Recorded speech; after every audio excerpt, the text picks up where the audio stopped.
अस्सलामुअलैकुम नाज़रीन, JN news HD के साथ मैं हूं नाइला भट्टी। नजर डालते हैं आज की अहम खबरों पर।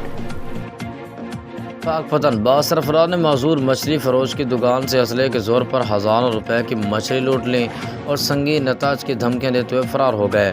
पुलिस ने तहकीकात शुरू कर दी। हमारे ब्यूरो चीफ नज़ीर अहमद चौधरी की रिपोर्ट के मुताबिक पाकपतन और मेंशनाबाद को मिलाने वाली बाबा फरीद पुल के रिहायशी नूर जमाल और शहनशाह जबेल ने बाबा फरीद पुल पर मछली फ्राई की दुकान बना रखी है।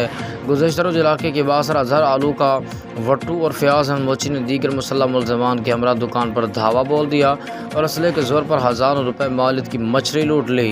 मुलज़मान संगीन नतायज की धमकियाँ देते हुए रसला लहराते हुए फरार हो गए।